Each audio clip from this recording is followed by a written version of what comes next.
Você sabe o que é pior que ser rejeitado pelos outros? É rejeitar a si mesmo, é não se aceitar. No vídeo de hoje eu quero falar sobre um assunto que tem sido a pauta dessa semana lá no meu Instagram. Autoaceitação. Eu quero compartilhar aqui uma experiência pessoal, né?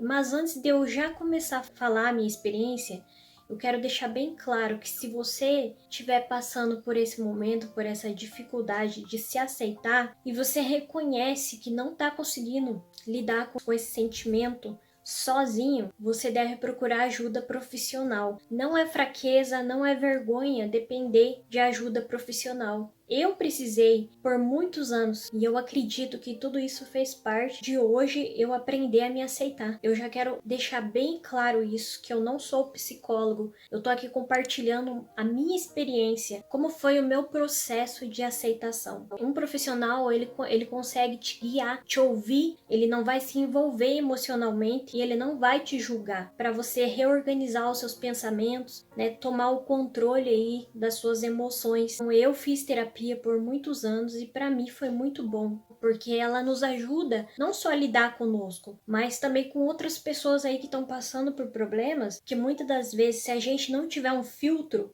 a gente acaba absorvendo problemas que não são nossos. Cuidar da nossa saúde mental. Saúde mental não é frescura, não é brincadeira, é para você levar de qualquer jeito. Porque se uma pessoa não estiver bem da mente, como que ela vai viver no dia a dia? Vai afastar as pessoas, né? Não vai conseguir lidar consigo mesmo. E isso vai trazer amargura, tristeza, pode provocar doenças como depressão, crises de ansiedade, crises de pânico. Então é muito importante a gente levar em consideração a saúde mental. Como foi um assunto muito pedido lá no meu Instagram, eu decidi compartilhar como que hoje eu lido com autoaceitação. E se eu sou uma pessoa bem resolvida comigo mesmo, com a minha genética, então eu vim compartilhar experiência pessoal e eu espero que ajude alguém.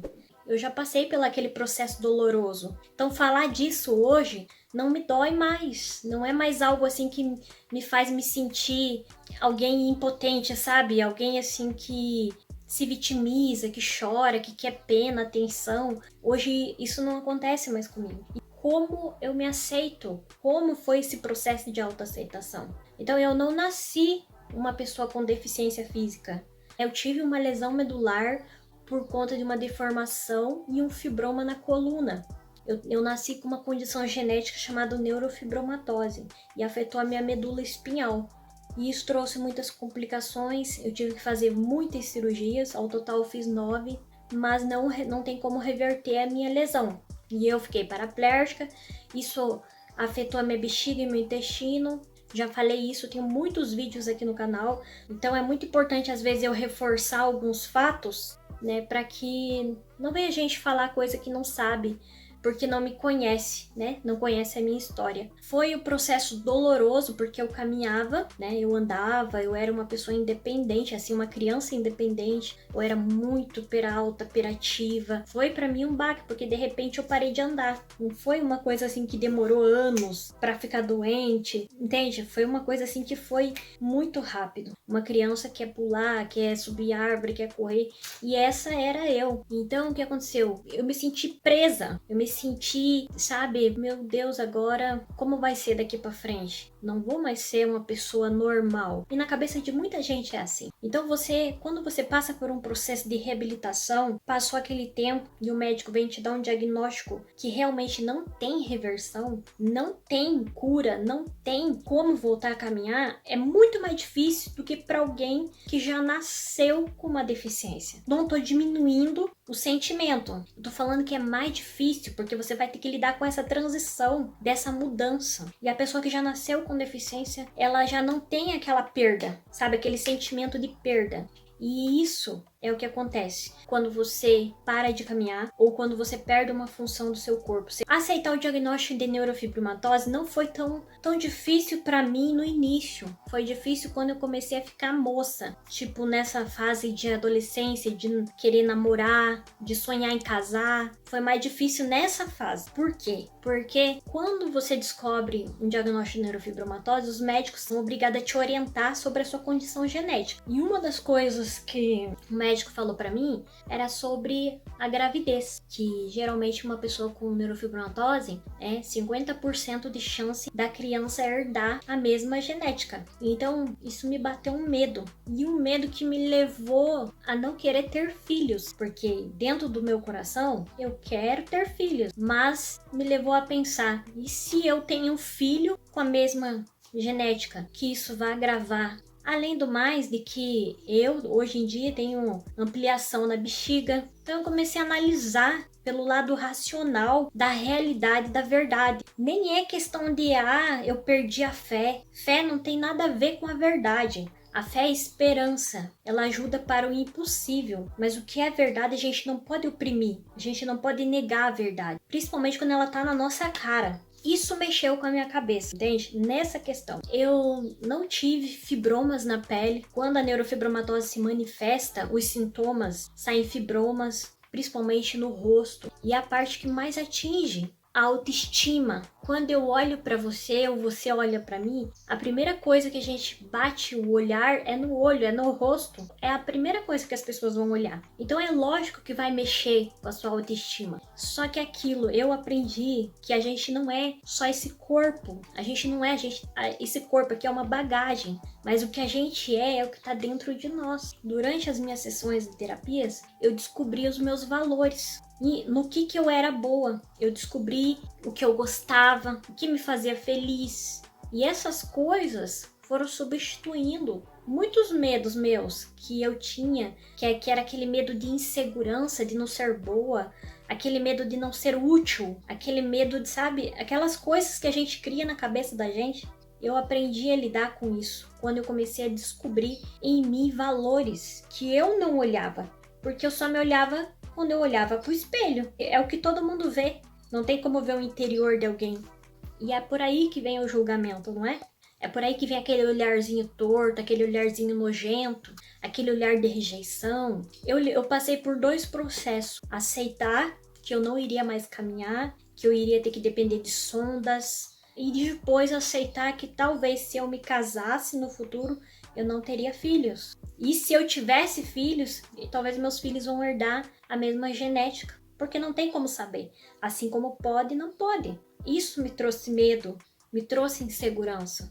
Eu acho que foi muito bom fazer terapia desde o comecinho, lá na infância. Eu consegui ainda pegar aquela fase assim que eu estava amadurecendo, formando ali. Isso me ajudou a me tornar mais forte também. Primeiramente a minha família, que esteve ali por perto de mim, a minha mãe.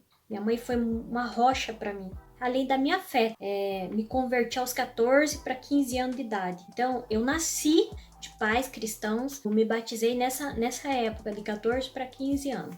Então, o que acontece? A minha fé me ajudou bastante. A minha experiência com Deus me ajudou bastante. Porque ajudou eu vencer aqueles sentimentos, aqueles problemas, aquelas dúvidas que não poderiam ser respondidas por psicólogo, que não podiam ser respondidas por homens. Tem coisas que só Deus pode te responder. Então, tudo fez parte de quem eu sou hoje. Eu acredito que nem todo mundo tem as mesmas oportunidades, mas também existe uma opção chamada escolha. Você pode escolher crescer, você pode escolher mudar a sua vida, ou você pode escolher se vitimizar e sofrer. Essa segunda opção é a pior, porque ela prolonga sofrimento, parece que você não vai ter fim mais. Esses dias me perguntaram no Instagram, como você aceitou a deficiência? Eu respondi bem simples, aceitando, porque é a realidade, não muda, não tem como mudar. Não existe um medicamento, não existe um chip ainda, não existe algo que possa